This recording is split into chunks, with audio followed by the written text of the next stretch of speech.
Google's new self-driving minivans will be hitting the road at the end of January 2017. Now with all new tech produced in-house. By Andrew J. Hawkins on January 8, 2017, 4:30 p.m. Waymo, the self-driving car startup spun off from Google late last year, will be deploying its fleet of self-driving Chrysler Pacifica minivans onto public roads for the first time later this month. The company announced at the North American International Auto Show today. The minivans will be hitting the roads in Mountain View, California and Phoenix, Arizona, where the company's self-driving Lexus SUVs have already driven thousands of miles over the past few years. Also today, Waymo gave the public its first look at the self-driving Pacificas, which have been under wraps since the deal between Google and Fiat Chrysler was first announced back in May 2016. But here's the thing about these minivans. Waymo says that for the first time, it's producing all the technology that enables its cars to completely drive themselves in-house. That means for the first time, the Google spin-off is building all its own cameras, sensors, and mapping technology, rather than purchasing parts off the shelf as it had done in the past. This allows the company to exert more control over its self-driving hardware, as well as bring the cost down to ridiculously cheap levels.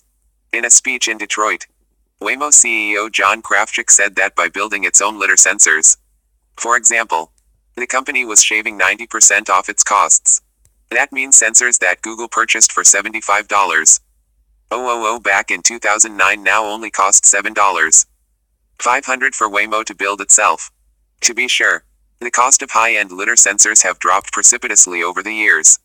Velodyne, a top supplier of lidar, retails its sensors for $7.999, but by building its own or contracting out the manufacturing, Waymo is able to get lidar sensors to its exact specifications. For instance, Krafcik said the company developed two new types of lidar, short range and long range, allowing its vehicles to see people and objects very close to the car, as well as spot tiny objects far away. That said, Waymo has no interest in becoming an auto parts supplier like Delphi or 3M.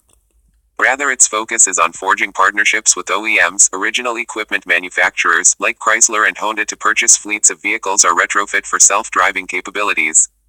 Rumor has it that Waymo and Chrysler will eventually launch its own autonomous ride-sharing service to compete with the likes of Uber and Lyft, possibly by utilizing Google's Waze mapping service. Indeed, during his remarks in Detroit, Krafcik said Waymo was eyeing a number of products, including ride-hailing, logistics, personal transportation, and last-mile solutions. When it spun off Waymo in early December, Google essentially conceded that it was dropping its plan to build its own car, instead refocusing its efforts on making the hardware and software needed to power self-driving. It may be too soon to say that Google is abandoning its plans to build a fleet of driverless cars without steering wheels and pedals. Previously, Krafcik made it clear that Waymo is not a car company. There's been some confusion on that point. We're not in business of making better cars. We're in the business of making better drivers. Quote,